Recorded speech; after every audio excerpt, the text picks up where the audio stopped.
Ladies and gentlemen, it's time. It's Thursday. It's Korner Booth Pregame. Hey, is this thing on? Hello, testing. No debate, cause it's all. I'm too official, got the drip, I got the sauce. Bring the proof when it's time to tell the truth. I'll be at the corner booth, find me in the corner booth, yeah. Still standing and defiant. Slay the competition, cause I'm walking like a giant. What's up, Twitter world? There's my little OJ. He's got an autographed OJ photo.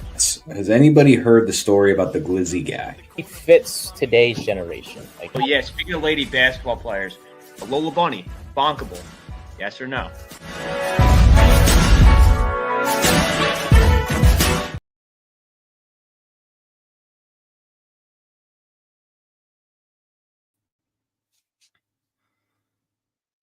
Ladies and gentlemen, welcome into the Korner Booth Pregame.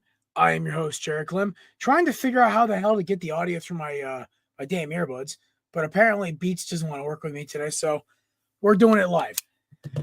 Welcome to Happy Championship Thursday, ladies and gentlemen. It is the Korner Booth Pregame, as I've already mentioned. We've got a great show for you guys today. My voice is almost back. It would have sounded better about 20 minutes ago if I didn't just fill up my entire house with smoke and then had to get all out. So it's been a fun afternoon. So what happens when you live in the sticks? Instead of spending, extra $60 on, money for propane, for gas, whatever, you cut down some trees, you throw them in the furnace, and boom. Problem is I forgot to heat up the flue first, so my entire living room filled up with smoke. It's a great time. It's also when my voice got a little raspy because I was trying to get the fire started while inhaling smoke. It was a great time. Really great for my vocal cords. Anyway, got a great show today. We got two awesome guests. I'm going to try to keep my mental health in order as I prepare for that and Sunday's game. Other than that, I'm excited. Also, I hate the Dodgers, if people didn't know about that already on my show. But without further ado, my co-host, Aaron Glenn's number one fan, diehard Jets fan, ladies and gentlemen, Matt Rodazzo. Yes, the man that also made the worst margarita I think I've ever made in my life. I underused the tequila. I thought there was more. It was not. So I have more triple sec than tequila in this batch, and all I taste is triple sec and simple syrup. That's all I taste. I'm drinking a triple rye blonde tonight. I really haven't been able to drink in the last 2 weeks since I got back from Kevin's bachelor party. So because I literally came back sick. So I'm going to enjoy a beer with some good guys tonight and try to forget the fact that Sunday I may take another 5 to 10 years off my life. Because last Sunday did that already. I like rye's bread. I don't know about the beer. I like the bread. Rye bread is great. Rye beer, it's interesting. I had a rye. It's called a Rasta rye. I can't remember the name of the company who did it, but it was very good. Jamaican rye. Oh, rye whiskey is interesting. It's an acquired taste. Either you love it or you don't. But I've had it. It's not bad. So they should stick to bread. That's my thing. There you go, buddy. I'm actually very irritated. I could not get my earbuds synced up. The echoing's not bad today, so we're fine. But there has been times where this show has been very echoey. And I'm trying to, as we steer into a more professional environment, I'm trying to be more professional. So in that aspect, I'm trying to put earbuds on. And I walk around and move too much to have a wired headset on. Because if I do, the computer's going to go back, hit the dartboard, my Funko collection or something. So aside from me smashing my laptop at 5 years in, this is my option. So right now we're freeballing it. Also in the background today. I was going to say, isn't it great when you want to switch headphones or whatever you want to do, and then the audio just doesn't work, and then you're in a little frenzy. The worst part was I was rewriting one of my resumes upstairs, and literally I said, fuck it, let me take a break for a second. Jeez. Screw it. Let me just check this out. This isn't on Belly Up's YouTube, so we're fine. This is on our YouTube. All right, well, okay, I apologize. All right. I said, screw it. Let me try to get the audio synced up because I got a minute. Sync it up. Sounds great. I can hear everything through it. Then I started up was trying to do something. My dad texted me. He goes, hey, one of my buddies might have got you a job offer. I'm like, what? I've been unemployed since October, man. I'm losing my damn mind. But all this is happening. I'm trying to set the audio, and nothing's working. And I'm like, I got 2 guests on. These guys are always both on time. I'm not dealing with this right now, so screw it. Also in the background, keeping me sane, is my main man, Nate Dogg. What up, Nate? Hello. Hope you guys are well. Happy Thursday. Good to see you both. Excited to see our guest today as well. Congrats to you, Matt, for getting Aaron Glenn. I know you're excited. I know you're hyped. As long as I think you told me get a veteran staff, I think you'll be very satisfied with this offseason. Yeah. So I think the Jets got the 3rd best option at coach. And that's my personal opinion. I thought it was Mike Vrabel, and then it was a toss up between 2 and 3 with Ben Johnson, Aaron Glenn. Obviously, you couldn't get Vrabel. Obviously, you couldn't get Johnson because he didn't want to come. But we could probably talk about it later on the show. But as long as he does not put a rookie staff together, we may not see Robert Saleh 2.0. All right. I think it should be a balance of both. I think there should be some youthful experience, exuberance, and there should be some elderly experience. Should be a little bit of both. Because I think when you get too much into the bogged down veterans, there's not a lot of room for adjustments, especially if you're bringing in a young quarterback next year. Because let's be honest, Aaron Rodgers, this is either his last or has been his last year. So that's my outtake as somebody who has a successful head coach, who, by the way, is the most winningest head coach in his first 4 seasons since John Madden. Must be nice, boss. Must be nice, isn't it? Yeah, and yet he's still apparently a big dumb doofus to half of the NFL. So I don't get it anymore. The fact he was even nominated for Coach of the Year after going 14-3, missing his quarterback for 2 games, losing half of his receiving core for half the season. Tight end was gone, multiple injuries on defense. Yet goes 14-3. Doesn't get nominated. They love those heartfelt stories. Like, I don't know who was nominated, but like, just an example, like Dan Quinn takes a atrocious Commanders team and takes them to 12-5. No, they just don't like Philadelphia. Nobody cares. Nobody. It's they don't like Philadelphia. They don't like Sirianni. Campbell, O'Connell, Peyton, Quinn, and Reed. Who was the first one? Campbell. I thought you said Campbell. I was like, who the heck? Oh, my apologies. No, Campbell, O'Connell, okay. Peyton. I don't think he's gonna win it this time. Yeah, I give it to O'Connell. I give it to O'Connell. I think if I had. Honestly, I would too. Let's ask our guests what they think, ladies and gentlemen. Joining us now. This is a very knowledgeable gentleman. He came on our show a few weeks ago when the college football playoff first kicked off to make his debut. He's the host of Sideline Summit, and honestly, every time this dude comes on, his knowledge and his ability to pull names is scary to me. Ladies and gentlemen, my man Antonio. How's it going, guys? Good to be brother? back. What's up, man? Doing great, man. I'm happy to be back. It's been way too long. I can say since the last time we were on, Penn State did exactly what we were all thinking: win the winnable games, get to a big game, and James Franklin's gonna James Franklin. But happy to be here though. Can't complain. How your Celtics going? Your recent episode that you released recently. Must be nice to be a Celtics fan. Your trade deadline is just smooth sailing. It is. If I could be picky, I don't like being in dogfights. I mean, the Clippers are really good this year, but we're in dogfights with teams we shouldn't be. We lost to the Hawks twice this year. If I could be picky, I would, but I mean, we've won a championship already, so I'm kind of just like, get me to April, get me to May, then I'll really start caring. But yeah, I mean, I've been having a blast this year, so stress free. Yeah, I feel it, man. I feel it. Your recent episode's great, man. Good listen. I listened to this morning, man. Good stuff. Appreciate it, man. Thank you. Yes, sir.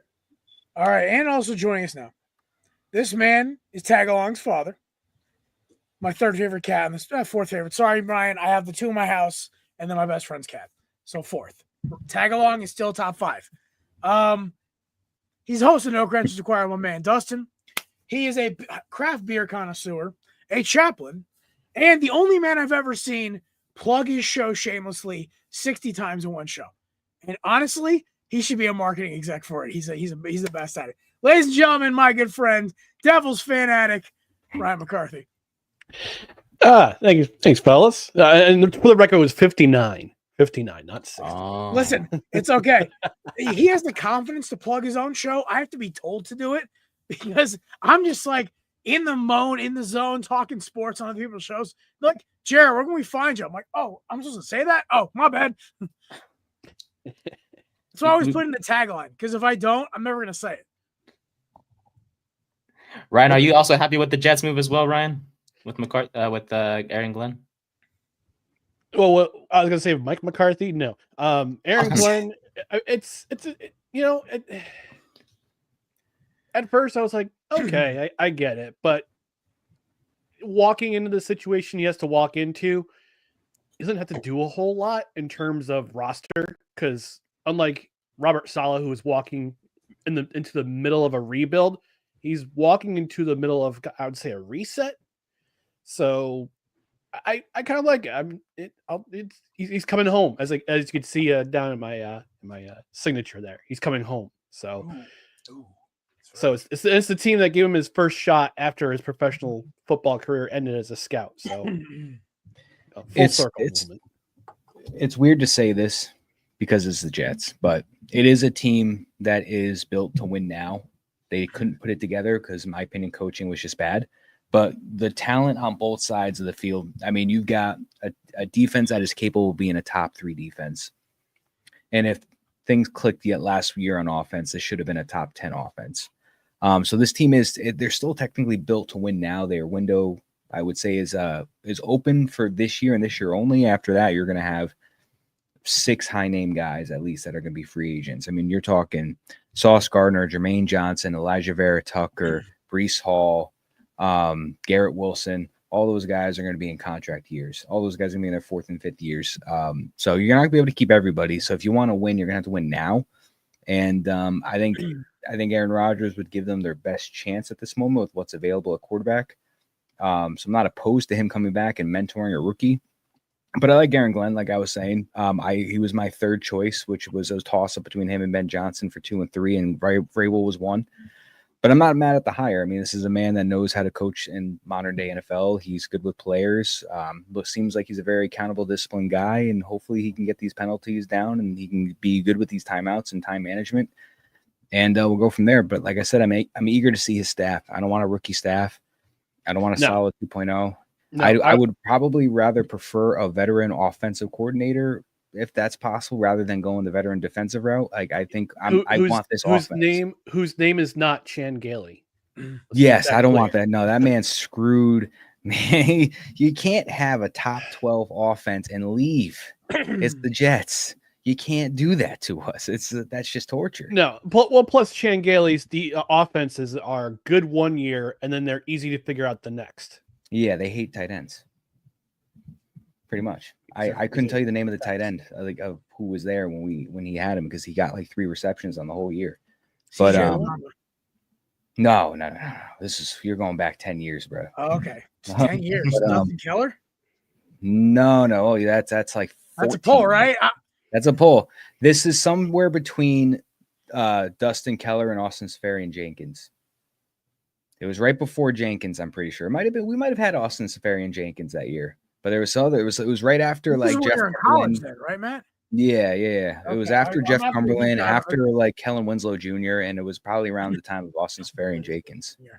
And then the time he got caught pulling himself in the parking lot.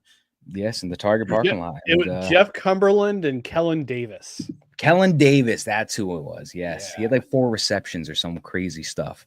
But I've heard Steve Wilkes is the DC. Maybe I don't mind that. I like that. I don't mind that either. Heard the Rams tight end coach and pass game coordinator was a possible offensive coordinator spot, or Mark Brunell, the quarterback coach of Lions. I think that'd be great to bring him back home for a little bit. But I just want to see the staff and I guess who they're going to bring in for GM because it hasn't been Lance Newmark yet. No. Yeah.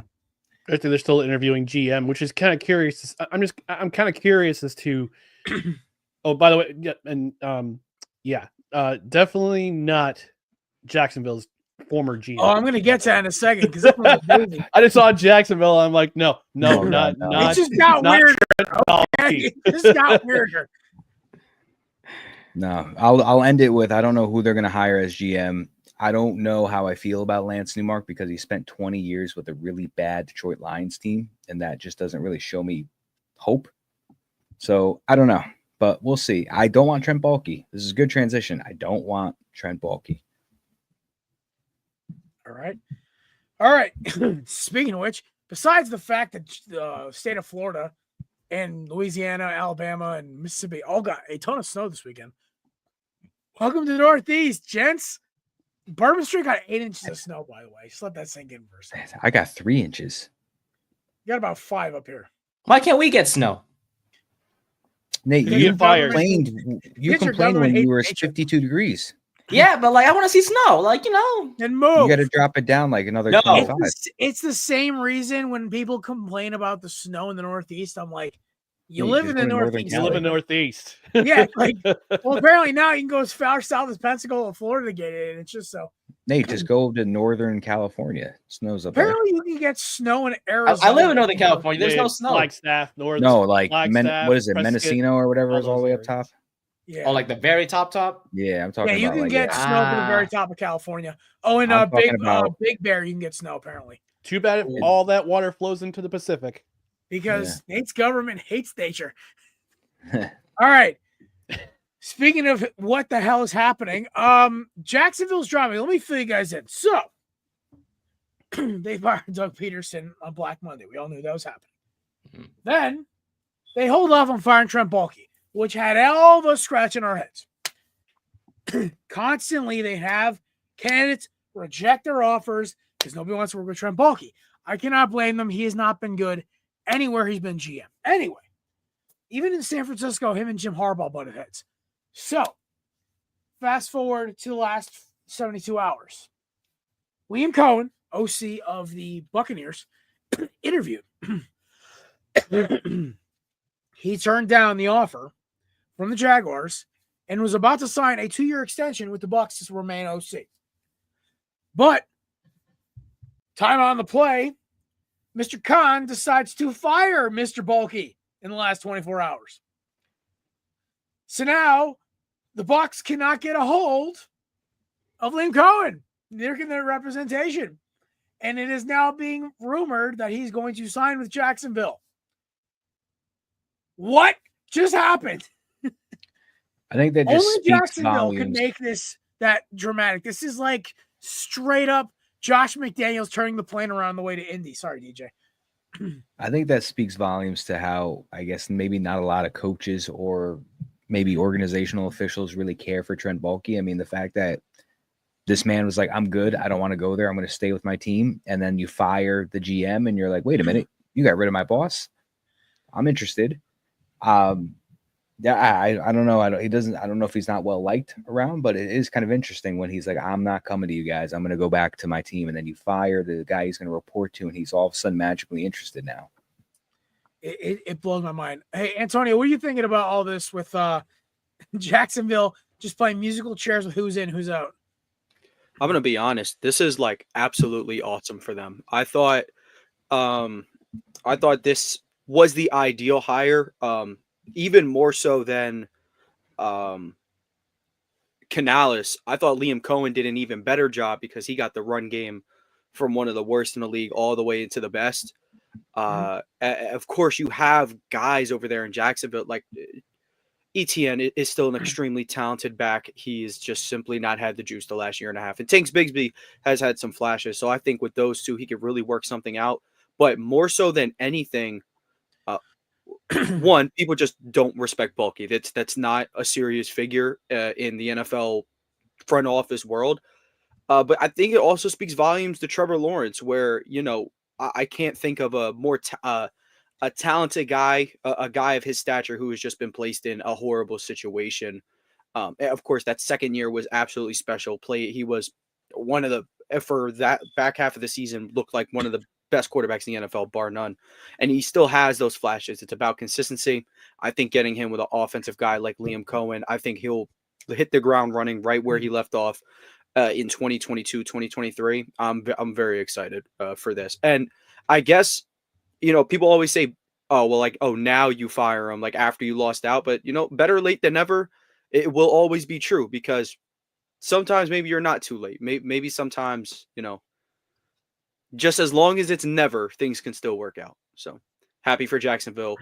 This is going to be huge for Lawrence and his backfield. Let me put it this way: before we get to McCarthy, I want to hear your thoughts on this as well. Same thing with Matt. Quickly, with one word answer: where out of the top 32 quarterbacks do you rank Lawrence? Nate, I'll start with you. Actually, 16. All right. I was going to say 15, so I'm right there with you. Nice, boss. Yeah. McCarthy, where are you ranking Lawrence right now? Yeah, I was going to say the same thing, like 15, 16, 14 maybe. I seriously think it's his lack of consistency. You can't blame the head coach forever. Because unfortunately, like we were with Sam Darnold, if it quacks like a duck, it squawks like a duck, it walks like a duck, it's a duck. So, Maddie, that being in mind, where are you ranking Lawrence out of the top 32 quarterbacks? I'll put him in the middle of the pack, like you guys are saying. He's in the 15 to 20 range for me. I'll give him 17. All right, Antonio, we just finished up with what your thoughts on Jacksonville. Where do you rank Lawrence in the 32 starting quarterbacks in this league? I'm a little bit higher on Lawrence than you guys. I would probably say about 11, 12, which can be a little high, can be a little bit of a tools thing. I respect it. But I'm gonna be honest. Outside of the 5 for sure best quarterbacks in the NFL, maybe say like 7 with the way Stafford and Daniels has really got it on. No one has really solidified themselves. And in a year where he got hurt, I think he's coming into this year with as much of an argument to flirt with that elite territory as anybody else. I always argue there's 7 ones I put in that territory. I've basically jettisoned Justin Herbert to the sun because you can only blame his lack of weapons so much because I've seen the same or better or worse quarterbacks do more with less. I think at the end of the day, he doesn't have the killer instinct. I've seen Lawrence beat teams. I've seen Lawrence put away teams. I've seen his coach bumble a situation, but I want to see him put it all together. That's my biggest issue. When he got drafted, I said in our draft show, I said his biggest problem was he's not progressed from what I saw his freshman year of Clemson. He was the best quarterback I'd ever seen as a freshman, but he never really got above that. He always kind of stayed at what he was, which is great, but what are you going to do in the NFL? And he's done exactly what I thought he'd do, which is not really progress much above a certain benchmark. Hopefully he expands it. McCarthy, what are your thoughts on the drama with Trent Baalke, Liam Cohen? What are you making of all this? Well, you figure it would be a cold day in hell if Trent Baalke got fired. Yesterday, it actually snowed in Jacksonville. So that day had arrived yesterday. Whoever walks in, and yeah, I think I agree with you guys. How unlikable do you have to be from everybody who you've interviewed for this head coaching job? How unlikable are you? And yeah, it comes down to the common denominator. Sometimes the problem is you. And Trent Baalke didn't realize it. Shad Khan came in to save the day and decided, yeah, this is not the way that we thought things were going to be going. So we're just going to let you go. Whoever comes in as GM walks into an interesting situation with Trevor Lawrence. They get the number 5 overall pick in this year's draft. Mm-hmm. Tankathon has in the mock draft, they had them drafting a defensive tackle from Michigan. I'm trying to remember who it is off my screen. Mason Graham. Graham from Michigan. But it could go any way. That this GM could probably trade up, he could trade down. Let's see what he does with that pick. But he walks into a situation. What draft is this? Tankathon. Oh, that's awful. Yeah, it's I want to puke. Who was in the right mind put Shedeur Sanders at 1? I want to see who paid. Okay, just because Cam Ward's got 3 doesn't mean he's gonna go to us. Okay, there is no comparison between Shedeur Sanders and Cam Ward. There is no comparison. You know what's going to happen? Dallas I've evaluated both. I've only done 2 tape watches so far. This is what's going to happen. I will tell you right now, I will bet shaving my whole face, and you guys know how much I love my beard. If Cam Ward in the next 5 years does not have a better career than Shedeur Sanders, I will not only shave my face, I will also get some kind of tattoo for the corner booth to make a choice. Okay, I have a lot of tattoos, so I can Today? get away with it. It's gonna be a small one, but it's still real. I like Shedeur Sanders' I already talent. have one picked out. Yeah, it's gonna have to be approved by a bunch of people, but there is a possibility. Cam Ward is on a different wave. And the fact that somebody put Shedeur Sanders at 1 either says to me the Titans organization is brain dead, or this guy has no actual quality when he's pulling his thing. That's my thing. Well, Tennessee has a new GM too. He said the other day. He said I'm. We're evaluating our situation, and we're gonna, if we want to move the number one pick, we're amenable to it. But here's why I think this is a wild situation that could happen. I'm pretty sure you guys have probably thought the same thing. Dallas will hire Deion Sanders. He's not. Deion will want Shedeur. They're going to trade with Tennessee for that number 1 pick. They're going to pick Shedeur number 1. And they're going to trade Dak Prescott somewhere else. I think the Deion train has sailed. I really think it has. They are interviewing Brian Schottenheimer of all people to interview. I had my barber. She's a Cowboys fan. She goes, "Who's Brian Schottenheimer besides our OC?" I'm like, "Oh, his daddy was one of the best coaches ever to get fired in the NFL. When 14-2 with Phil and LT and Antonio Gates and Vincent Jackson, the team was absolutely loaded, but they lost in the first round of the Patriots. So they fired him because the Spanos family has the IQ of a kumquat. But, Marty was always the bridesmaid, but never the bride. I love that. He was a great coach. Awesome. That's a good saying. I like that. I like that, Ross. That's a good saying. That's a good very saying. common saying. Nate, we're bringing you up to culture. Oh, right. I forgot. You guys are old. I'm kidding. Nah, me and Tony young. I forgot me and Tony the same age. My fault. Still young. Yeah, but you're a young 20, whatever the hell you are. Ant's an old 20, whatever the hell he is. Nate, you're this close to making the list, bud. This close. Damn it, man. One day. All right. Maddie, thoughts on Saxonville and this whole Jaguars drama? This is basically the most cut-of-the-mill thing I've ever seen in my life. Well, I'm seeing from an hour ago some breaking news from Tom Pelissero that, like we were talking about, once the firing of Trent Baalke occurred, the Jags reached back out to Cohen to see if he'd reconsider. And now it's seeming like Cohen is in Jacksonville and appears to be headed towards the deal. So he goes. That's why I said allegedly. So it sounds like allegedly we could be seeing a potential Cohen to Tampa Bay and eventually, and some point soon, possibly. I like what Antonio was saying before about how this is probably the best case scenario for him. I mean, it's kind of funny because at the same time they're doing it, backwards, getting rid of the GM now and hiring the coach first and doing a GM search. They're kind of behind on the ball, but at the same time, we all have our feelings on him. I personally like Joe Douglas, but they did fire Mike McCagnon right after the 2019 draft. They did let him do that work and draft and everything like that, and they fired him after the draft. So I guess it's never really too late. Especially with GMs are always available, but it's kind of weird. It just feels like they just do a lot of these things backwards. Sometimes it works out, sometimes it doesn't, but it is what it is. I will say I think it's a good thing. I think it's a good thing for Jacksonville. I'm not a Baalke fan, so I think it's a good thing that they're going to move on and find somebody else. But it is interesting to see the league turns to now the coaches have a lot of say in their bosses rather than, vice versa. I think we're starting to realize, unless your GM is, and I'm not even going to do fan bias here, unless your GM's Howie Roseman level, the head coach is the most important figure in your team besides the owner itself. And the owner honestly shouldn't be seen. He should sign paychecks, show up at events, and not be there.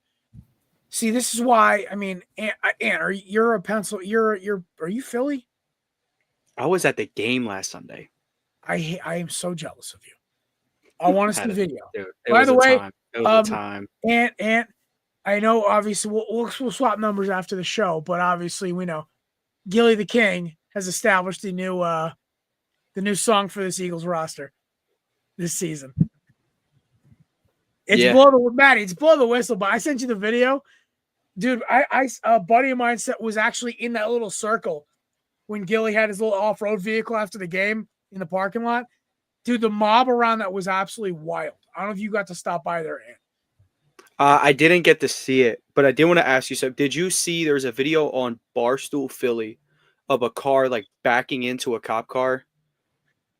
I didn't see that video, no. Well, it went viral, Twitter, everything. That's actually my friend from high school. Oh my god! And he, not to put him on blast. I don't know if he should have been driving. He was okay to drive. They let him get away because they didn't do anything to the roads after the game. It was bad.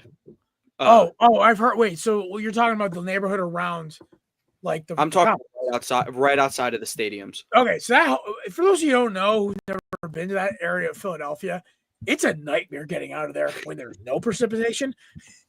It could be a beautiful Friday night Phillies game. The game ends at 9:30. You're getting home at like 11. Even if you live in like Delco, 30 minutes down the road, if even that. So the NFL is interesting. They'll actually keep their parking attendants there a little later. Concerts at the link, oh, you're done. You're there till 1 o'clock in the morning. Yeah. I went to go see Zach Bryan back in August down there. I think my buddy Danny, my co-host Danny, I think he went to that one. So I don't know if he went to the rainy night one or the non-rainy night one. I went to the one where it didn't rain, and me and my neighbor left the stadium at 11:45 at night. We didn't get on 395 until 1:45 in the morning. Brutal. Absolutely brutal. And that's sadly and by the way, your McCarthy, average link experience. For the record, 395's on ramp and the exit to the Philly, the Citizens Bank parking lot where we parked, quarter mile. It was that bad. But you know what? Honestly, it was the best concert I'd seen yet, and it made me really jealous. I couldn't go to an Eagles game this year, but yeah. So as you don't know, we've adopted Too Short as part of Eagles Nation because his Raiders went and moved to Las Vegas. So you don't know the rapper Too Short? He's from Oakland. So no, how short is he? Ha! He's so short. Oh. Boo. All right, we're moving on. Unless Nate has any comments about, well, this is your comment, I guess. Yeah, he like 2 minutes ago, Salah just landed in Jacksonville. He'll be interviewing for the job tomorrow. I think they want their deterrent. Okay.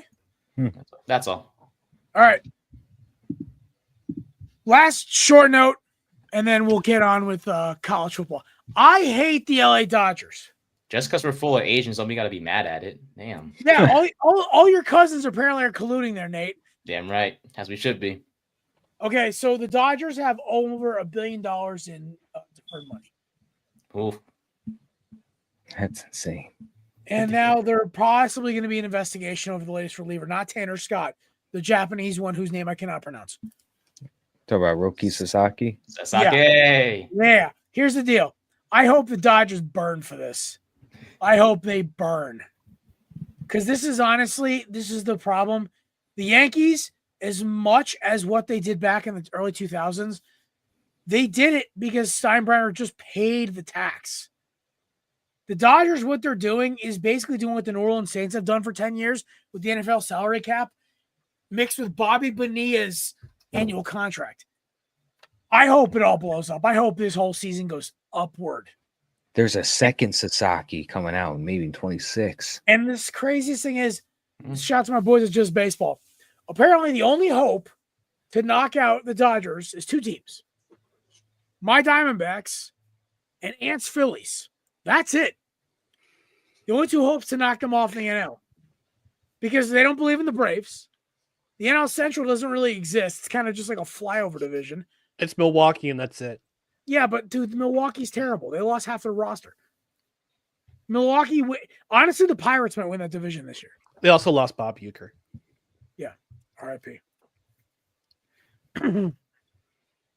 It's all right. Anyway. When Munetaka Murakami comes out in 2026, he's going to be a New York Yankee, and we're going to break the streak. Please. Nah, he's coming to the A's. He's coming to the A's. Brinks truck at him. He said West Coast, but he does like the Yankees a lot. So he's going to be. Nobody wants to play in Sacramento, Nate. There is a Rintaro Sasaki. that's coming out in 2026 too. So let's just, and he is he's a first baseman. Great. The next Los Angeles Dodgers first baseman. I had to air my grievances because my team scores the most runs in MLB in team history, but they have a terrible they have a terrible bullpen. Think, oh, by the way, Paul Sewald signed with Cleveland. The curse is over. Ew. I'm free. And I'm free. No, I'm just kidding. What do you guys think of the Hall of Fame inductions? Unless that's later. I love Ichiro. Got a lot of respect for CC and Billy Wags. I don't hate it. I mean, the fact that they're gonna keep jipping my boy A-Rod pisses me off. But what are you gonna do? There are people who are actually mad that CC Sabathia got in on the first ballot. Really? One of the most dominant pitchers of the 2010s. One of only 3 pitchers, left-handed pitchers, starting pitchers in MLB history to have over 3,000 strikeouts, and you're mad? Yeah, the other 2 are in the Hall of Fame. It's Johnson and Carlton. Yep. Like seriously, that's pretty elite company there. The argument is, oh, he didn't have 300 wins. The 300 win season, the 300 win career is pretty much over in this. Yeah, era. you basically the problem 250 is the mark. 250. Yeah. It's been. This is what I love about baseball. Pitching stats, it's the bar's lowering, which I don't know how it's going to affect Hall of Fame as we go on. But the way the game has changed with analytics, and I mean, ruined by analytics, it's my honest opinion. These guys who go 8+ innings, 10 strikeouts, you just go to the setup and the closer and you're done. Those days are almost over. CC was the great innings eater. He was a workhorse. Yeah. But unlike Madison Bumgarner, he didn't get bad once he left his main location. They just don't make the pitchers like they did in the 60s, 70s, and 80s anymore. Now you got the pitch counts. You had guys in 40, 50 years ago go out and throw 150 pitches or whatever you want to do. And also, they didn't throw 365 days a year. Yeah. They also didn't have Tommy John surgery and miss a year and a half either. See, the thing is with Tommy John, either it makes your elbow stronger or it doesn't. It's 50-50 coin flip. Yeah. Yeah, I mean, Otani's had 2 Tommy Johns already. I'm telling you right now, Ohtani, if he wants his career to be as good as he should never pitch again. Oh, by the way, speaking of the Dodgers, guess what the front page article of ESPN is right now? The title of the article is, "Are the Dodgers Rooting Baseball? Inside Roki Sasaki signing and a spreading spree that has rocked Major League Baseball." 25 years ago, it's almost like I wrote it. 25 years ago, it would have said, "Are the Yankees rooting baseball?" Yeah, but the Dodgers are actually evil. The Yankees are just kind of like a necessary evil. Did you hear about the 11-year-old that pulled the Paul Skeens card? Oh, yeah. That deal is wild to me. Dude, I'm so mad because every 11-year-old absolutely box. loves his girlfriend, so they will sign up for sitting in the. I bought the Chrome I get box. seats next to Livy Dunn. I bought the Chrome box. Me and my buddy went half on it, and we were opening it up, and he called his dad. His dad's a big sports fan, big baseball guy. So he was talking about it. He's like, "Oh, they're saying some kid pulled it, right?" And we're like, "What?" He's 11, man. We're grown people. 11-year-old, it's ridiculous. He might faint when he sees Livy Dunn. I don't care if he's I knew people who knew her at LSU. Oh, she's apparently a very sweet girl. Yeah. She's very nice. She's very humble. So listen, that's cool. She loves the spotlight, though. She's definitely one who knows. She likes the limelight. But she's apparently a very sweet person, which is kind of cool to hear. She was at a New Jersey Devils game a couple weeks ago. Yeah. Would you pull the trigger on the deal, or would you keep the card? Oh, I totally pull the trigger on the deal. You get season tickets for the next 20 years. 30. Next 30 years. The financial reasons alone. You get autographed Paul Skeens gear, who's probably going to be the next Roger Clemens without the steroids or the fighting with his trainer. And then on should be in the top Hall of that, of Fame. Yes, he should be in the Hall of Fame along with Bonds, McGuire, A-Rod, Sosa. Sammy Sosa. It's, dear MLB writers, are you dead yet? We hate you. You're the worst. I mean, I was hearing that We're not dead. We don't want him to die.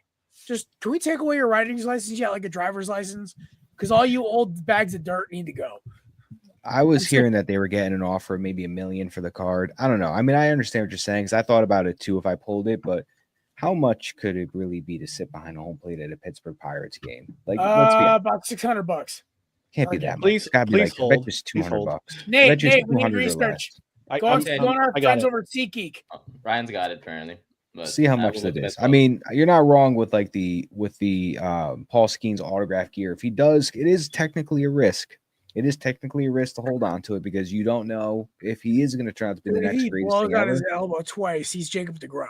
I mean, he could have a great first 4 years, have the elbow surgery, and then all of a sudden he's just not the same again. Then he falls Or into Koufax, where he just disappears into legend.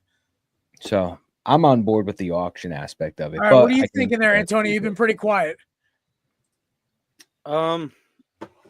With the, I can't get this one out of my head, but they're talking about teams that could take down the Dodgers. I mean, if you're looking at the Phillies, I think you could only be basing that off two things. One, they're I guess the only team with a comparable payroll, and two, you'd have to trust the Phillies for 4 out of 7 games go as nuclear as the Dodgers could. And I'm going to be honest, for about the back half of the year, honestly, anything outside of the first 40 games last year, the Phillies couldn't string you together 3 straight games. The only hope is great the offense. Diamondbacks.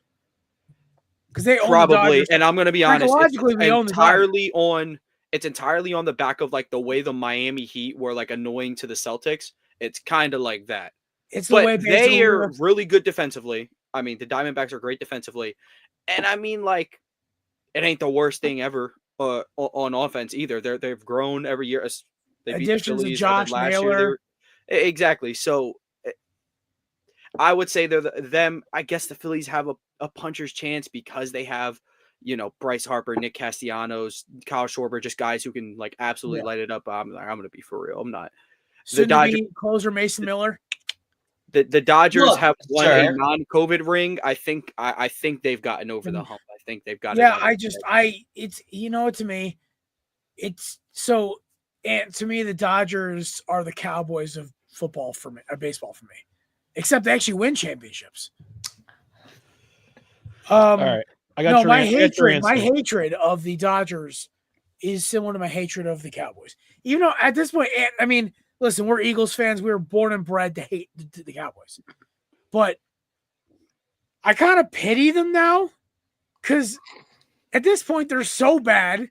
They're about to hire Brian Schottenheimer. I honestly hate the Commanders more. Yeah, because you're facing them this Sunday, not to go at Nate's team or whatever, but I've always found more hatred in the Giants than the Cowboys. So I grew up in the New York area. And it's not even that bad. Like it's really not like I'm actively hate watching the Giants every week. I don't need to do that. They're gonna lose anyway. But I think I found this peak of like, man, I really don't like them when they what they go 11-6, won like 8-9 1-score games. Oh my God! Saquon Barkley being the greatest thing you've ever seen.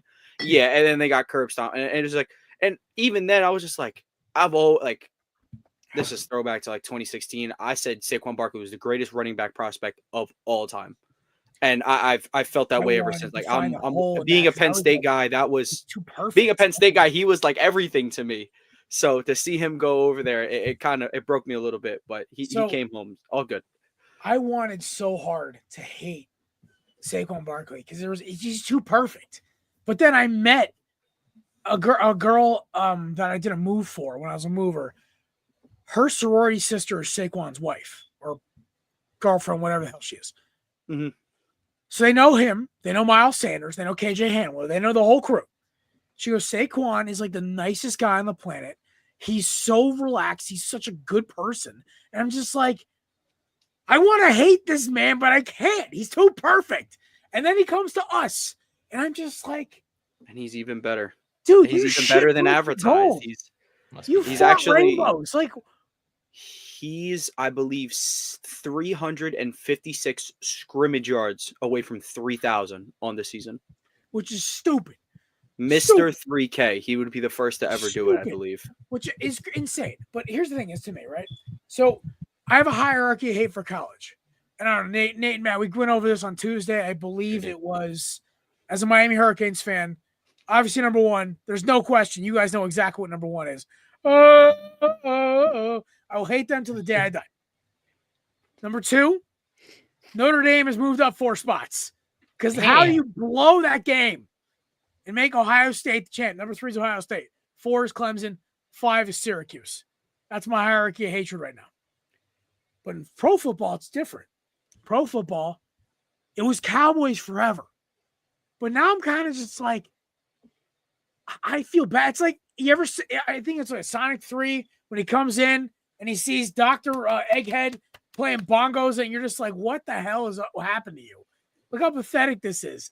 And you're like, you're hiring Brian Schottenheimer. You just paid Dak Prescott and CeeDee Lamb more money than God, and you're going to have to let Micah Parsons go. We'll take him in Philly, by the way. So, as long as he stops the you'll probably friendlies. get him. You'll probably get him stop anyway. the freaking podcast. Your show's not even that good. It really isn't sad. It was better with the in-person stuff with like he had Stroud on, he had Love on. That was really that good. Stuff was great. He started zooming. It sucks. Like you have to have a personality like me to do zooming. Micah, if you want to come on the show, we'll take you on. You can't get everyone, okay? Just say something for the rest of us, man. All right, so here's the deal. Yeah, well, you have to have a competent GM and owner for that. So, sorry, hit a nerve. So number 1 right now, because of what they did to Jalen, is the Commanders and Frankie Louvu's dirty ass. I hate that man. I want to fight Frankie Louvu. He's a dirty player. What he did to Jared Goff was rough too. Number 2 is the Kansas City Chiefs. Them and their freaking refs and all that crap. Number 3 is the Cowboys. Number 4 is Nate's New York Giants. Whoa. They keep falling down this list because they gave us Saquon. See, you're welcome. By the way, Louvu's Thank you, 6'3". buddy. He needs Samoan. And number 5, it's the New Orleans Saints. Still the dirtiest team in football. Oh. Still, they injure our players. Every time we go there, they injure our players. Well, they suck. Devontae Smith, his brain's probably still rattling in his head from the cheap shots that he took that game. I think I love that city so much that I don't know if I can bring myself to hate. I love New Orleans. My specialty is Cajun cooking. I literally talked to chefs when I was down there as a college kid because I thought it would be cool to learn how to cook Cajun food. And besides the Creole accent, which I could not understand half the time, I got a couple of pointers. Me as a drunk college kid trying to talk to a chef as he's getting off shift was a funny interaction by itself. But it's just my hatred of the Saints is hilarious. I love LSU. I almost went there. I don't mind the Pelicans. They don't even have a baseball team. So to me, it's like it's just the Saints I can't stand. Before we go on a rabbit hole, McCarthy, what is this ticket price you got? All right. So on SeatGeek, by the way, $20 off your order of $50 or more using promo code BellyUpSports at checkout. Shameless plug. There it is. Sponsor of the six-pack, baby. Boom. So it depends on which game you go to, because on SeatGeek, they start the Pirates opening weekend is against the New York Yankees. Behind home plate in section 17, the highest ticket price is $1,311, and that includes fees. But every game after that in section 17 is only $430. So it depends on who you. It's like hockey. It depends on your ticket price will depend on who you play. And in this case, every other opponent is $430 for directly home plate. But if it's a big opponent like the Yankees or the Dodgers or the Mets, it's going to be or it's opening weekend. It's going to be a little higher. So about $430 for your ticket. Maybe it's not a bad idea to turn it in and take the offer. No. Well, if they're also a Pirates fan and he's 11, obviously they'll probably do it. But he's a Cali kid, right? I think he's from California. I think the kid. So why would he? Maybe he's a Pirates. He's also 11, so whatever it is, his parents are going to do it. Also, Jerkson Profar, 3 years, $42 million with the Atlanta Braves. Wow. Just to lose. Nice. And yeah, Nate's right. It was pulled by a child in Los Angeles. Now they're saying if only it was me. Former Jets hey, head coach. Matty, Yankees in Diamondbacks in Yankee Stadium on the April 1st. You want to go? Oh, man. It's going to be a cold day. Paul Goldschmidt. 3 months away, Yankee boys. debut. Flying fast. Yankee debut. Rex I found Ryan is tickets for reportedly $6 on SeatGeek. Nice. standing Use promo only. code Belly Up Sports for $20 off your $50. You're like Rex $50 Ryan or is in play for the DC job in Dallas. Who? Schottenheimer, Rex Ryan. He's he was Schottenheimer was on his staff for 3 seasons in New York, so it's not True. 2009, 2011. They just got to get Thurman Johnson, just get the trio back together.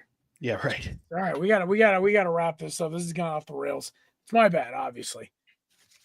All right, quickly, everyone gets 1 sentence here. Final thoughts on the 2025 college football season. Congratulations to the Ohio State Buckeyes, the most annoying college fan base. I'll start off. Playoff was great. They wasted a spot with Indiana. Can't wait for next year. Mr. McCarthy. I didn't pay attention, so I really didn't care. Fair. Nathan. Cal Bears. Hopefully we do good next year. And OH. F off. No. All right. And Queens. Moving on. Let's go. Nobody cares about. We're an anti-Ohio State podcast here. Now that JD is gone, we make sure we are anti-Ohio. All right, Maddie. My Tigers will never come close to another national championship game until Brian Kelly is gone. Jettison to the sun is what you're implying. Him and his stepbrother Chip Kelly. Who just won a national title? I don't know. Hey, listen, you just take Chip Kelly as your OC. You might actually win some games. Oh God, the Kellys. I'm on Antonio, board. final thoughts. 1 sentence on the college football season to wrap it. You're muted, brother. My fault. NIL has allowed for a run it back formula that's been very successful. I do agree. I do agree with Nick Saban, though. They have to fix something with the transfer portal and the NIL. It's the Wild West. And unfortunately, as much as I think the players deserve all this freedom and credit because they are the ones earning the money, it's going to get out of hands quickly. Nick Saban calling for NIL equality is like I know. To end violence. I'm going to be honest. I don't want to hear it from Nick Saban, who had the He had the most unfair playing field for years, and then the moment money got involved, he realized he couldn't hang. I know. Here's the deal. Even my college is benefiting from NIL and from transfer portal. Okay? Because we get sunny South Beach. And listen, a Miami Hurricanes degree is worth about $300,000. So $250,000. Either way. But to me, I look at them like Ohio State just bought a championship. That's messed up to me. It is. It is to me. But like I do think there needs to be a little bit of what we had before and what we're getting now. There needs to be a little integration, either a central governing body or something that regulates it to a T. Because the fact that Matt's Tigers can get the number one quarterback recruit, and then Dave Portnoy flashes a Brinks truck in front of him, and he's out, that's messed up. At a certain extent. I love the kid getting the bag. I really do. But there needs to be some kind of regulation to it. That's my opinion on it. As somebody who's never grown up with a lot of money at all, I think that's something that a lot of people could get behind on every side of the aisle. I want these kids to get every dollar they can. But at the same time, they need to also, one, be protected, but also be held accountable. If they sign a contract, they at least have to play a season. They do. But because it has to go both ways. They cannot have it only one way. Well, let's say real quick, I think LSU's answer to that would be firing their coach. So yes, no, that fixed a lot of problems. Captain But Cornball, you are right, though. Captain Cornball needs to go, but that's a whole different story. The fact they got rid of Ed Orgeron was the dumbest thing I've ever seen in my life.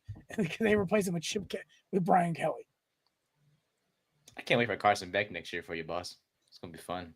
It's gonna be interesting. I'm telling you that right now. Interesting, certainly. He's either going to throw for 45 touchdowns and like 3 picks, or he's going to throw for 20 touchdowns and 19 picks. There's no in between. And the latter will piss you off so much. Tell you that. His best Tate Martell impression just moved to receiver.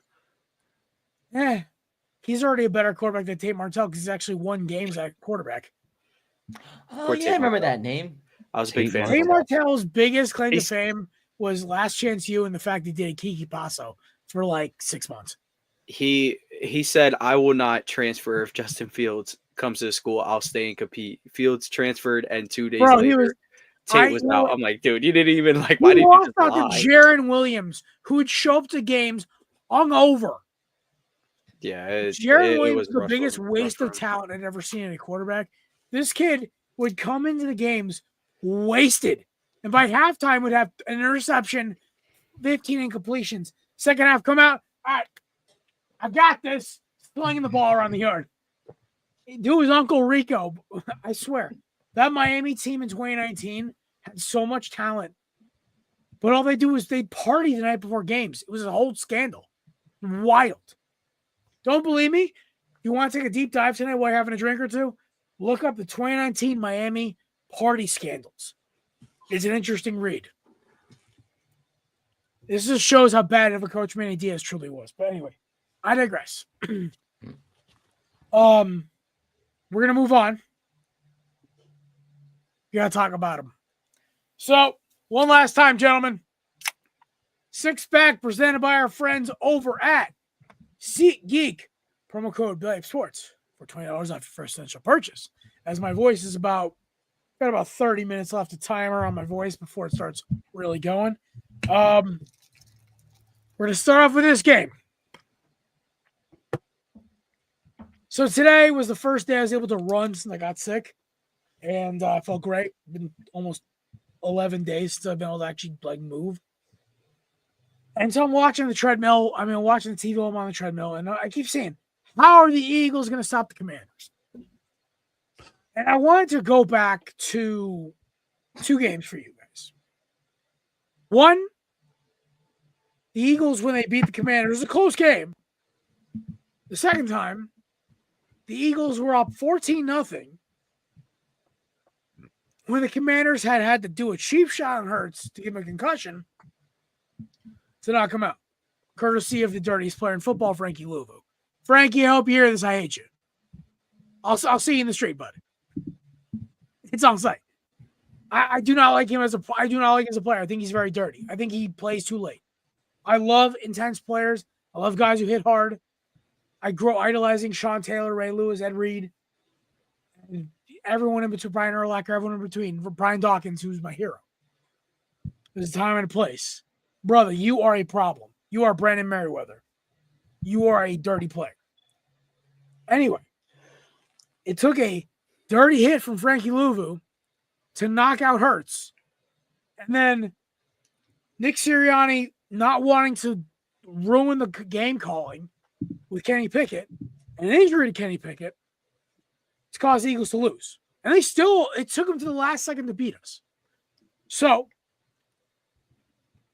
the Commanders, to me, have had one of the best stories in football this year.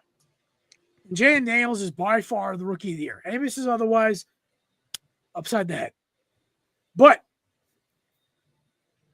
the way to stop the Commanders is simple. Drop back 7, have one guy sit in a spy, and rush 4. That's it. As much as Terry McLaurin is an elite receiver, but besides that, Brown's good, but I'm not like quivering in my boots. No, Brown's good as well, but there's a reason they're mercenaries. They move around. Philadelphia needs to play their game, run the football. If they take away Saquon, hey, got Goddard, AJ, Devontae, and the resurgence of Deshaun Dotson. One at a time. That's how I've been treating this entire playoffs while I lose my sanity. Give me the Philadelphia Eagles to win. I love how the lines jumped a point because it was 5.5 at the beginning of the week. So it's interesting now. But also the Commanders losing one of their interior linemen is a big problem. Because Mr. 98, he's coming. Baby Rhino's on the path, baby. All right, Nate, you had something. What'd you got? Yeah, I didn't mean to interrupt you, boss. Sorry, it just changed to -6 now. So Oh, okay. Good. Listen, make it -2. Shit. don't matter to you. Don't matter to me. Rain, sleet, or snow. Eagles go to Birds train to go. Let's go. He's so his quotes are so. Oh, I'm sorry. Your former starting quarterback was rooting for us in the. I know he was there. Good. So was for Sterling you. Shepard, my mom's best friend's neighbor, by the way. How do you know all these people? It's ridiculous. It's so cool. I'm almost 30 years old, and I know people, and I just hear random shit. You have connections, boss. But Sterling Shepard is a neighbor of my mom's best friend. That needs to be merch. I know people. I know people. I'm a friendly person. I know people. Your friendly neighborhood, Jared. Helps to be friendly. That's I don't know. I'm friendly. I'm just likable. All right, and we'll go to the person who's known me the longest, Maddie. What you thinking for this game? I'm excited for this game. So I know the Commanders split with you guys in the regular season. I didn't think in the postseason, if you told me that you guys were gonna face each other in the NFC Championship game, I would have said there's no way the Commanders, I think, really have a shot. However, the fact that they just took down the number 1 seed Detroit Lions, anything's possible. The only key to victory I have for the Commanders is to bottle up Saquon. Pretty much stop the run game, which no team has been able to do. No matter the defense played, no team has really been able to just maintain this guy. I mean, like I said last episode, he already has over 300 yards rushing in 2 games in the playoffs. 2 games. He had 209 or 5 yards the other game. He had 100 and whatever the other game. If he busted that run, he had 200 because it was a 70-yard touchdown. Yeah, he slid down. So no team has had an answer to stopping him. So if the Commanders can somehow figure out a way to keep him under that 100 yards rushing, or just bottle him up and just force maybe Jalen Hurts to win through the air on the bum knee, I'm not saying that's how they're going to win, but I'm saying that's the only possible way that they could even win that game, because their defense is not good. The Commanders' defense is not good. So Saquon busts free for a couple 50-yard runs, and that's it. I don't care if it's 10-0 at that point. If you're not stopping the run game, you're not winning that game. So I think the Eagles are going to win. I think they'll cover the spread. But I think Commanders will keep it fun, keep it feisty. I think Jaden Daniels will use his legs. I think he'll make some crazy plays in the air. They're definitely going to go for probably 40% of those 4th down conversions if they're on the opposite side of territory. But I think at the end of the day, you're going to see an Eagles playoff Super Bowl berth. Commanders are going to give it everything they have, but I don't think their defense is not going to be able to keep them in that game. And they got to stop that run game, and I just don't think they're going to. Guys got to do a mental health check on me at some point on Sunday. Oh, it's going to be a close game. Like, you know. Oh, no, that's why I'm saying you guys got to have to do a I'll check it out there every quarter for you, boss. Don't you worry. I don't think Philly's going to wind up winning by like 13, 14 plus, but it's going to be one of those things where they could win by 6 or 7. They could win by 5. Listen, all I want, if we're going to win, just ice it. Why do you got to give me a heart attack every damn week? That's my issue. If you're going to win. Don't play with your damn food. Win, okay? Like, enough. Well, Philly has proven they are winners. And this season, as much of maybe an anxiety and a heart attack that it gives you, they are pretty much going down the route of we're doing just enough to win. We're not trying to be pretty. We're not trying to be flashy. We're not trying to run up the score. Kids. We are just winning. That's what's most important. We're making sure we win the game no matter how it happens. We're going to win. And that's what they're going to do this week. And that's what they'll do in the Super Bowl whoever they play, if they get past that. Commanders. The motto is simply, they don't ask how. Ryan, you know the rest. They just ask how many. Exactly. Shout out to Jonesy and Riley. That is the motto, gents, for this year. I don't care how, just win. They don't ask how, they ask how many. Yeah, that is how the Brilliant football team made it to the finals at the fantasy football conference. They don't ask how, they ask how many. We played lockdown defense and got a couple first downs. That's how we won. What are you saying, Nate? Yeah, we definitely check on you on Sunday. Holy cow. Matt, we gotta be on alert, buddy. I'll probably be 100% at that point, which is gonna be even scarier. Oh, Nate, word of advice. Hmm. For the love of everything, because we're getting close to the Super Bowl, do not text Jared congrats until it is official. What? I thought they I were will the bag. throw you off of a ravine if you text me before the game's Nate, over. When the Eagles won the Super Bowl against the Patriots, there was like 30 seconds left in the game, and my buddy Pat was already texting him congrats. And Jared had like an 8-point lead, and they had the ball, like they had to kneel it to win, and he was like, "There's still time on the clock." He wouldn't celebrate. So until it's official, don't text him congrats. Because I've watched teams celebrate too early. Okay, I do not want to hear from anybody until the game is over. Now I'm supposed to check on you. Nate, checking on me is one thing. Saying congrats before Right. Because you texted me and two of my neighbors texted me congrats right before Stafford threw that touchdown to Higbee. I was like, oh, Yeah, I saw that. And I'm like, Jared. I'm like, oh, Nate's gonna be the reason why they lose. Oh, I was, and my poor mother, sick as a dog, sitting there watching the game with me. I was trying to keep her company, just watching me lose my sanity. And all you could think of was Nate going, congrats, boss. And also the fact Nate picked the Rams last week in the Pick'em Challenge. I sure did. Oh, that man. for that to backfire. Oh, by the way, congrats, Maddie. 3 straight wins. 3 years in a row winning our championship banner. Some say, I don't know. It's going to go into history books as could this be better than Mahomes' dynasty? It might be. Could be biased. Well, you repeat. Well, let's see him win 3 years in a row. Yeah. Oh, I wait. gotta find the jersey. Look, I gave you those two sites. Let me know which ones you like better. Oh, yeah. I gotta look them up. I think they both take PayPal. So nice. That's your credit card. See who I want. God, McCarthy. I don't even know who I'd even want as a current Jet. I'd have to go back in time. Get Brees Hall.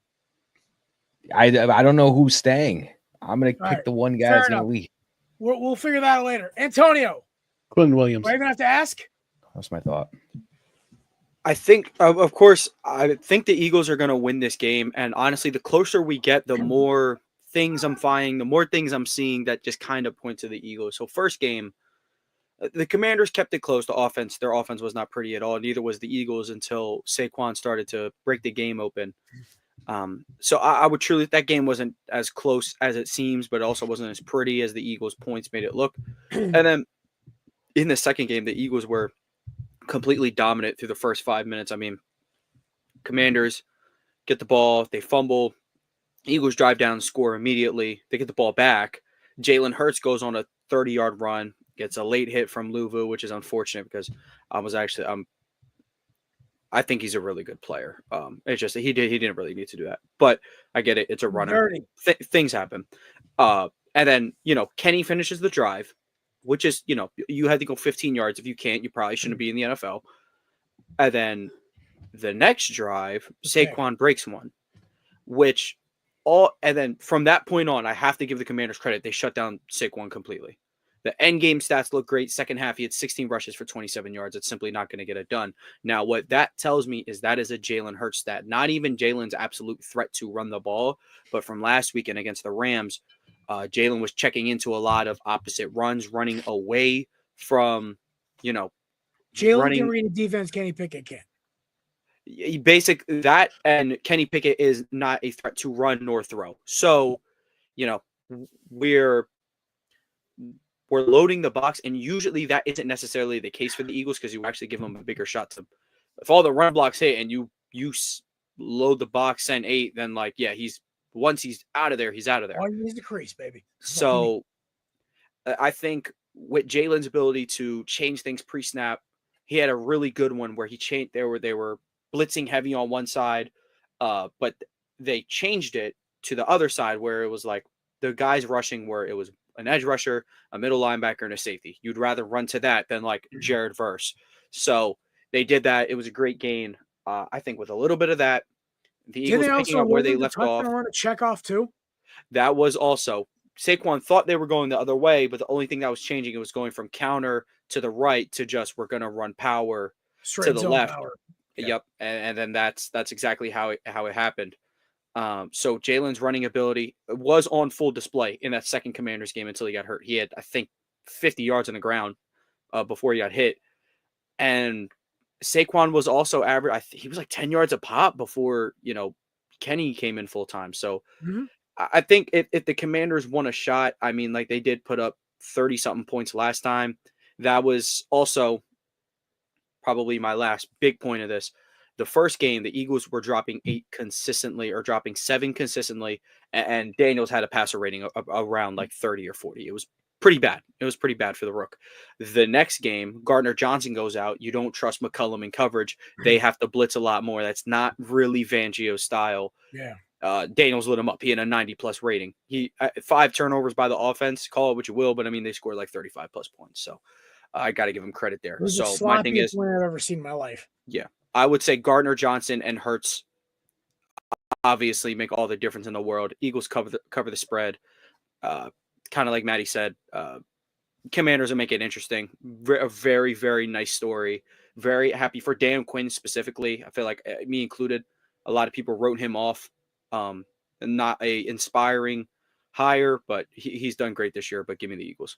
I love the culture turnaround in DC. I think they are a more fun rival than people give them credit for because they have a rivalry with the Cowboys, with the Eagles.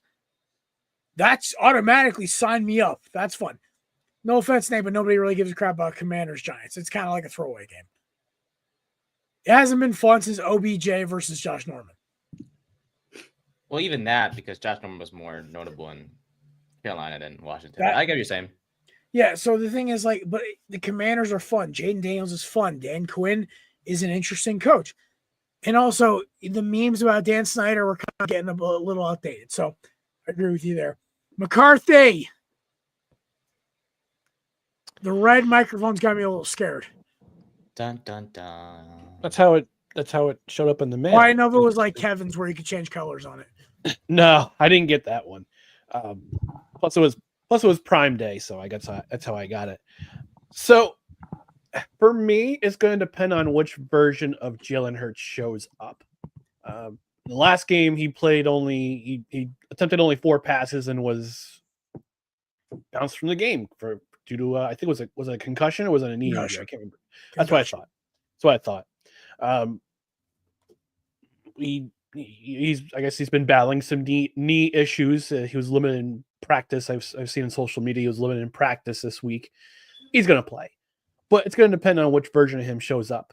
I wouldn't say a bad game against the Rams and same against the Packers, but came up with a big throw when he had to, or use his feet to get a big touchdown.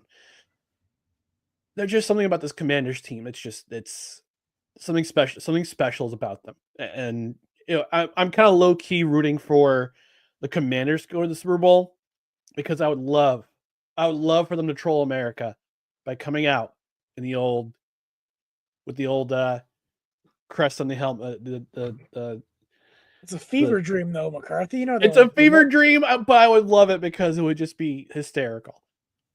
That aside, I think Philadelphia up front is too dominant. I think they can find a way to contain Jaden Daniels. Lions couldn't do it last week. Buccaneers couldn't do it the week before. The Eagles know how to scheme to their opponent. They did it against Jordan Love. In a way, they did it against Matt Stafford. But they're so dominant up front, at least offensively, because Saquon has just been so good all season. And like you said, that stat of almost 3,000 yards from scrimmage is just a ridiculous number. And I think it'll come down to who makes the big play at the right time. The Eagles did it last week with the big run from Saquon, 2 big runs from Saquon. And I think the Eagles I think they get the big plays at the right time. And I think it'll be a squeaker. It'll be short. It'll be closer than people think, but I'm going to pick the Eagles in this one just because they're just so dominant up front. And as a Jets fan, Matt, I don't know how upset. I don't know how pissed you are about Mekhi Becton being moved to the inside and having all that success. Dustin asked me that on Sunday. He's like, "How do you feel about Mekhi Becton?" I said, "I wish him all the best in the world, but I wish the Jets had done that sooner than." Jeff Stoutland is literally the Michael Jordan of offensive line coaches. You can't hate him for that. Yeah. Listen. Yeah, I like Becton. I'm happy that he's doing well. Yeah, nice. Me too. All right, Nathan. You're muted, dog. I'm sure you're spitting. I sure am. I won't say too much, but I'm going Commanders. Oh. Well, now he doesn't want your check on him text anymore. Yeah, that's fine. This just in, Nate has been fired as producer of the Korner Booth podcast. No, I need him alive. All right, Matty finishes. Oh, Matt, you picked, right? Yeah, I got Eagles. It's a close one, but I got the Eagles. So, all right, so we're going no clean sweeps. So I like that. All right. Now for the last game. Yes. This game is ugly. Ugly. This game is going to be mean, nasty. There's going to be hatred, screaming, yelling. America versus Taylor Swift, all of it. If you are actually rooting for the Chiefs and you're not from Kansas City, you are what's wrong with football. Unless you're like Matt and just do not want any team to be happy in your division. But I still think your logic is flawed there. I would root for the Giants or the Commanders against the Chiefs. I would. But not against the only team I would not break the bank for is the Cowboys, which is your Patriots. Sheesh. Fair point. Because here's the thing: is you got to think what's good for the good of the league. Nobody wants a three-peat. Nobody wants it. Outside of Kansas City and people who are bandwagon, nobody wants it. It literally ruins the product. This isn't the 90s with the Bulls where Jordan was this incredible show. Because with Jordan, there was no... Because I heard on McAfee show, they kind of made a very slight comparison of Jordan to Mahomes. I said, here's the problem. Jordan won, it was a show. He did it in spite. Jordan and Brady is a closer comparison. LeBron and Mahomes, it's more realistic. I like Patrick LeBron and Mahomes are better.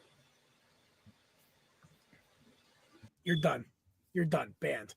This is a Jordan podcast. Do not bring that LeBron bull crap in here. Anyway. Damn, that's harsh, man. I do not mince words in LeBron. To the penalty box, brought to you by Righteous Felon Craft Jerky. Yeah, Nate's penalty box presented by Righteous Felon Beef Jerky. Promo code Belly up for 15% off and free shipping for every order of over $50 or more. That is also true. Good job. And I'll bring it back, but we're not talking about this because I don't feel like getting a screaming match with my voice going.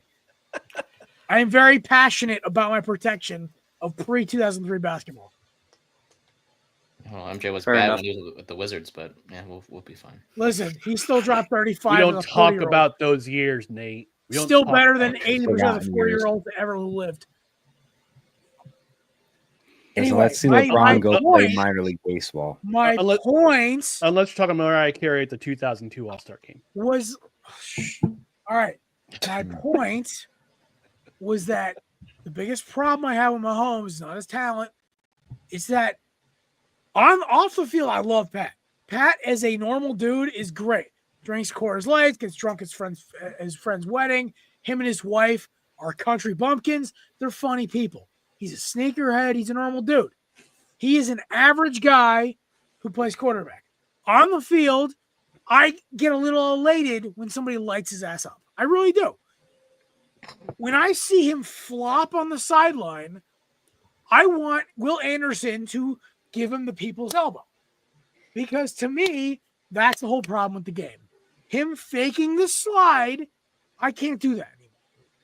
So Greg Rousseau, my man from South Beach, I have a request. Please body slam that man into the ground. Because if he still has the ball in his hands, it's not a penalty. to the Buffalo Bills, America is counting on you. Because honestly, the best Super Bowl would be a Bills-Eagles Super Bowl. That would be the two greatest fan bases in sports together in one Super Bowl. Anarchy would ensue. And also, by the way, fun fact, Eagles and Bills fans actually like each other. So, like there's a respect between those two fan bases because they're one and the same. I've been around Bills fans. I've been around Eagles fans. I've never met a Bills fan who doesn't like us. We're kind of their insane step cousins. And we love Bills fans because Bills fans with the tables and all that stuff. I'm rooting for Buffalo here, and I'm pulling for Buffalo. I'm picking Buffalo. Josh Allen, unofficially, since he got engaged, has been a man on a damn mission. I don't know what Haley Steinfeld did to unlock in his brain. He's played out of his mind. The additions of Amari Cooper, getting Keon Coleman back healthy, and the emergence of James Cook as a primary rusher has made this team very good on offense. Now, do I think they should have stopped playing with their damn food against the Ravens? Yeah. They should have put Baltimore away in this first quarter. But I don't think there's any love lost here with the Chiefs. I think the Chiefs, the king of one-score games, picked the wrong team to one-score game here. And the Buffalo Bills, who can score like that, he's cracked like 4 knuckles there. This is why you don't work manual labor for 10 plus years. I think the Buffalo Bills, if they are given the shot, will run the Chiefs off the damn field. Give me the Bills to win and cover by at least 5. I think this is going to be Mahomes driving and getting sacked. This is going to look more like the 2020 Super Bowl with like Greg Rousseau and Von Miller chasing them down the field than anything else. Because I honestly wholeheartedly believe this Bills team they're like Philadelphia where they find ways to win. So and they're the only team to beat Kansas City this year without Carson Wentz in the starting lineup. It's okay, Carson. We still love you, you ginger effer. We love you. Get over it. Get over it. I'll get over it when he hands back those like 25 turnovers. Now listen, Alshon Jeffrey was right. We all knew it. But listen, he did also get us home field advantage. I did want to mention this. This video has been like going around a little bit on Twitter lately. Do you remember after we won the Super Bowl, there's like a video of Wentz like sitting at the locker and like he legit needs a consult group around him because he's like upset. I'm just like, I don't know. Here's the thing. And honestly, I didn't see that video until he got traded. So it's just like, I don't know. It changed everything in my brain about him. So I hated Alshon Jeffrey for years because I was a Carson Wentz staunch defender. But then 2020, Jalen won me over in one game. That game was against Arizona. It was one play. He fumbles the ball, picks it up one-handed, picked it up, threw it sidearm to Goddard for 30 yards. And I'm like, that's Philly magic right there. I hadn't seen that out of Wentz since 2017. So to me, I started looking at everything a little differently. Then all this stuff about Alshon Jeffrey getting into it with Wentz.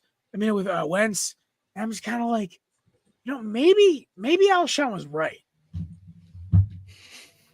Alshon, I actually legit on this show apologized to Alshon. I said, I loved you when you were in Philadelphia. I'm sorry I gave you so much crap on your last 2 years there. Carson was the problem. He was too much of a head case. Because his entire life, he was God's gift to mankind. And then when they benched him for when Nick Foles won the Super Bowl, he's like, how is this possible? How am I not the chosen one? And then he comes out and throws a stinker against the damn Broncos. So, Anyway. And Bills Chiefs, how you feeling? I hate to be like the complete polar opposite of you. I think the Chiefs are going to win. I think home field makes all the difference. I think the refs unfortunately just don't play as much as a role as I think people like to lead on to believe. We all remember those Patriots teams. We would cry refs when it was the Patriots. But at some point, I think I just had to sit back and I'm like, you know what? if a team can make you pay for 1 or 2 bad calls a game, they're probably just better than you. The psychological thing, brother. I have a whole theory about this. After you go, I'll tell you about it. But you're right. So the Chiefs, I'm taking in this game. I like Pacheco healthy. Kareem Hunt has been, I mean, great for coming off of the couch. He's just been phenomenal for them. Spagliano is, I would say, the best defensive mind in the league, and in these last 2 playoffs, he has schemed up ways to get Trent McDuffie to just absolutely take a guy out of a football game. Now, I wonder how they'll approach this one with Amari Cooper is probably the best receiver on the team, but he's not necessarily been their takeover guy like a Nico Collins or an AJ Brown, something like that. And then another aspect of it is I really like how Travis Kelce can win me over so fast. I'm one of his biggest fans. He looked great last week. A little slower, admittedly, but even the yak ability was there. So obviously Matt Milano is going to be put to the test against Kelce. The safeties like Hamlin, they're going to be put to the test against Kelce. And I'm really excited to see how they can get Hollywood. Hollywood wasn't in that first matchup. Not to say he's, the end all be all like X factor here. He was, to me, their X factor heading into this run, but I'm really excited. I think the Chiefs are going to win. I think I'll have them cover barely, maybe like a game-winning field goal, or they kick the field goal to go ahead and maybe get the stop. Yeah. And this is kind of a fan side of me, but here's how I picture things going out. I want an Eagles-Chiefs Super Bowl. The Eagles either get their revenge or Mahomes becomes the GOAT on the spot in my eyes. And I'll be hurt. I'll be crushed, of course, if the Eagles lose again. But I kind of had the same mindset 2017. I was like, if we lose, I mean, it's Tom Brady. That's the GOAT. So who can I be mad at? See, the only way I'm accepting an Eagles loss is if it's to Josh Allen. That's it. I think if we get Allen in there, I'm like, well, there's no way. There's like no excuse. This guy isn't one of the best quarterbacks of all time yet. I will say, though, with a Super Bowl ring, I think I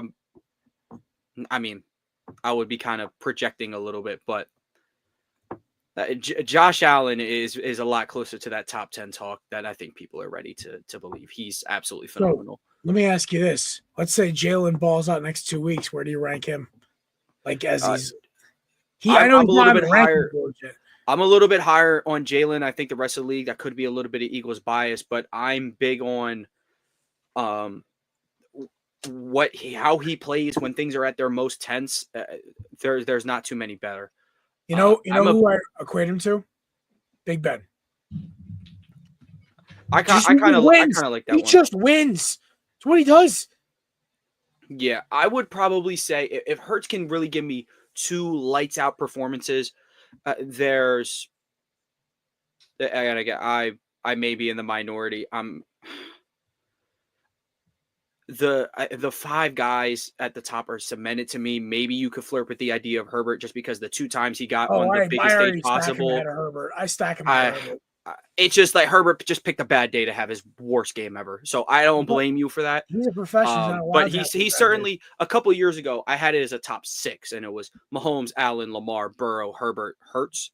And then like 2 through 6 could be any order you want on any given Sunday. Yeah. I think it could be something like that again. I have Stafford at 6, and he's kind of like a hard guy to jump. I think Stafford is a beast. I love Stafford. Really like I just think like I think he's what we try to project Rodgers to be. I think Stafford's much better than Rodgers these days. No. I'm not doubting that. Honestly, I think I would rank Stafford higher than Rodgers all time. I would. They both have 1 Super Bowl. Stafford hasn't had any MVPs, but Rodgers got a boatload of MVPs. He's got 2 or 3. 3? 2. Nate, can you get a clarification on that for us? He's got 2011. He has J.J. Watt's MVP, and then he beat Brady a couple years ago. I'm going to be honest. Maybe I should take that into account because I think, you're going to win it over defensive player every time. I don't think he deserved it over Brady, though. I don't think he deserved it over Brady in 2022. So you're going with Chiefs, though? I'm going Chiefs. All right, McCarthy. Floor is yours.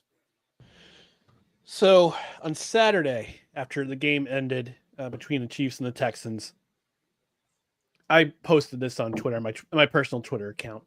I said we can whine, complain, grouse. You retweeted this actually. Nobody retweeted it, but I got likes. Didn't? Okay, so maybe it was somebody else tweeted this very similar thing to you. But so this is what I said. So we can whine, bitch, complain about how the Chiefs get all the calls, but when it comes down to it, this team shows up when it matters most, and they don't need the officials' help. If you don't want to see them in New Orleans on February 9th, beat them. It's that simple. Okay. The problem is, it's not that simple. And there's one reason why. It's that defense. That defense, man. Every time the Texans last week crossed even just a little bit inside the Chiefs territory, the Chiefs defense pinned their ears back, and Steve Spagnuolo just sent everyone after them. Everyone after CJ Stroud. 9 sacks. 9. 3 by George Karlaftis alone. Now, you're not going to see... You might see something a little bit fancier drawn up because it's Josh Allen, and he's mobile. Not to say that CJ Stroud isn't mobile, but CJ Stroud is more of a pocket passer than Josh Allen is. Josh Allen can use his feet to gain yards if he gets in trouble. He knows how to get yards if he gets in trouble. Mose can run. Yes. Mose can run. And to build off of what Antonio said, Arrowhead's crowd is going to play a big factor. They did last week against the Texans. They're going to do it again. The over-under for this game is 48.5. I would take the under in this game because this is going to be a defensive. Points are going to be at a premium in this game. The Chiefs have not scored 30 points in the game this year at all, including playoffs. Yet they find ways to win. They just find ways to win. And if the Bills get out to a lead, that killer instinct that they didn't have last week, that didn't show in the second half last week, is going to come back to bite them because this Chiefs defense just knows how to play against their opponents. So as much as I think as much as I would want my brother, my oldest brother, one of my older brothers, and my nephew, who are both Bills fans, to see their team go to the Super Bowl, vanquish the Chiefs, who they have not been able to do yet since they've started playing each other and had this rivalry in the AFC going. As much as I want to see them happy to see their Bills go to the Super Bowl, I think the Chiefs. I think I agree with Antonio. I think the Chiefs win this game. It's not going to be. It's going to be close, but again, we can whine about the calls. We can do all that stuff. We can complain social media. We can scream into the sky. But they came up with the big plays. They come up with the big plays when it matters most. Mr. Matt, you're muted, brother. There we go. My little thing popped up. I'll keep it short and simple. 3 components that you want in order to be successful, especially in the playoffs, get into the Super Bowl. You want to have the better defense. You want to have the better coach. You want to have the better quarterback. All 3 of those belong to Kansas City, and they had the home field. So you got home field. You got the best quarterback, coach, and defense in this matchup. I'm taking Kansas City. I think it's going to be a great game. I think it's going to be close. A lot of it is also my bias. I don't like anybody in the AFC East. I don't have an ounce of I kind of like you at all for any team in my division. I don't like the Bills. I don't like the Dolphins. I don't like Patriots. I don't care. I'm miserable as a Jets fan, and I don't want anybody else to be happy in my division. So call it what you want. But looking at it at a different perspective, I don't think James Cook is going to have the success that he's been having against the Chiefs with that defense. Amari Cooper's the best receiver on the Bills. He had 1 target for 0 catches, 0 reception, 0 receiving yards last game. He's just not getting involved. They're still getting things done, but they're not using them. The Bills got them in the regular season, which is cool. But the Chiefs got that. The Chiefs took the L. They know why they lost, and I think they're going to correct that in the playoffs. And I don't think they're going to have that same offensive success that they have been having against the Bengals or against the Broncos, and against the Ravens last week. I think it's going to be low scoring, like McCarthy was saying. I don't think it's going to be like a 30 to 34, 31 type game. But I'll take the Chiefs here. I think defense gets it done. I think Mahomes gets it done. And I think Andy Reid out coaches Sean McDermott. That's What's not fun- hard. What's Unless he makes funny? a 9/11 reference. What's funny is that they haven't scored 30 points in a game this year, but they allowed 30 points to the Bills in that one of the two losses. Yeah. I can't believe they're the only team who hasn't scored 30 points besides like the two bottom feeder teams. All right, Nate, what's up, brother? That one team is us. Giants didn't get 30 in that. Oh, we did. I in that forgot. fake Drew Lock game. Yes, you did. So you're I not know. a bottom feeder. Yeah, offense 40. like those frauds, the Chiefs. They Chiefs can't crack 30, but Drew Lock can. Chiefs, Malik Raiders, Neighbors can. Chiefs, Raiders, Patriots were the only three teams. You who had did like not score 30 points in a 45 game or this something, year. Nate. Hey, look, Maybe the man. Colts. Yeah. It was shocking to me that they put up 40 in the first place. Poor okay? DJ. Yeah, I started the Colts defense that week. Thanks. Oh Jesus. Oh, Just in hope. I'm like, it's Drew Lock. God. He's not. God. They got me -4 points. I still won though. attaboy. I'd like to thank Justin Jefferson, Puka Nacua, and Brian Thomas Jr. That was you. Wide receivers win games, kids. All right, in fantasy at least. All right, Nate, who you got? I said it on my show today. Josh Allen is Captain America for us right now because none of us want to see as much as you guys chose the Chiefs to win. We know that we'd rather see Josh Allen in the Super Bowl and with the Bills. He can save America by being the Chiefs. He can make the Super Bowl enjoyable by being the Chiefs. Prevent World War III, stop a pandemic, all the things, we'd rather see Haley Steinfeld support Josh Allen at the Super Bowl than Taylor Swift supporting Travis Kelce. I love Kelce, by the way, as well. Give me the Bills. I think they can do it. Yes, sir. I think they can do it. I really think they do. I know the Chiefs, blah, blah, blah, the refs. No one cares. Nate's going all underdogs this week. I love it. I mean, I half love it. I hate the first answer, but come on, get over it. I'm still going. No, listen, Nate, I'm gonna be real with you right now. I love the Philadelphia Eagles more than I love half of my extended family. So let that sink in for a second. All right. Can I ask you like a hypothetical? If the Commanders win, it's a big if, how would you react on Monday? I'd be here. I'd be pissed, but I'd be here. I'd be scared. I'm gonna be scared. Why would I get mad at you? It's not like you. I don't know. I just haven't seen you after a big loss. Nate, as much as I am a very logical human being and I get very irrationally emotional, try to be realistic. At the end of the day, if we lose, we lose. It's a BS call. I'll say it's a BS call, but it's only you did. So, I will finish with this, gentlemen, before we head out of here. My theory about why the Chiefs win, same reason why the Patriots won. Same reason why the Rams, then back in the early 2000s with Dick Vermeil and Kurt Warner, and the Niners and the Cowboys in the early 90s.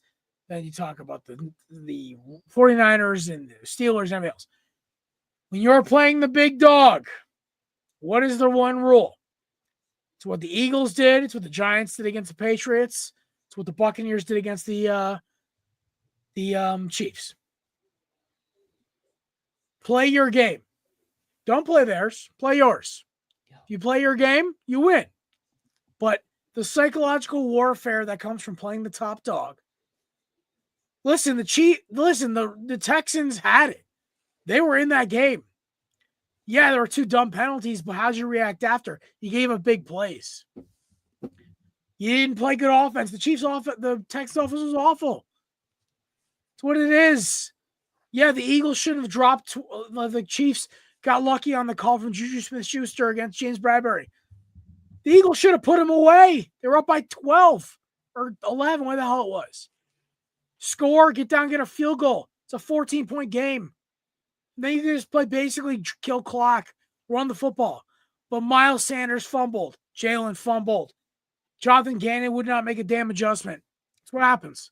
You play those games, you lose. So, and I saw multiple times in the Patriots in the Super Bowl. 6 times I saw it. Where teams tried to make adjustments instead of playing their game, and they lost. So, my urgency to the Bills or to the Eagles or Commanders, whoever wins that game, if they somehow beat the Bills, play your game. Do the unthinkable. Stay in your lane. Play your game. Win the way you want to win. Because when you play your game, the Buccaneers, Eagles, and Giants have proven over the last 20 years, it doesn't matter who you play. You pull off the miracle when you stick to your game plan. That's my theory. All right, listen, I got to go. But, Antonio, where can we find you guys' amazing content? You can find us all platforms, Sideline Summit, TikTok, Twitter, Instagram, and YouTube as well. All righty. Mr. McCarthy, where can we find you, my main man, Dustin? You can find us on Facebook, Twitter, Instagram, and on YouTube. Just search for No Credentials Required. Hector is a little upset still. Love you, Hector. Hector, you got to claim your gift card. You won, brother. Did you? All right.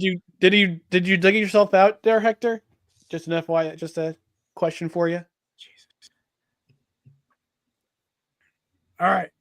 You can find me, Nathan, and Matthew at All Things Korner Booth Pod on all social media platforms. We go live on social media, just basically X, Facebook, and Twitter, or X, Facebook, and Instagram on Mondays at 6:30, and then on the replay. The actual show is on the Belly Up YouTube the next day. You can also find us every Thursday on the Korner Booth YouTube, Instagram, and Twitter, X.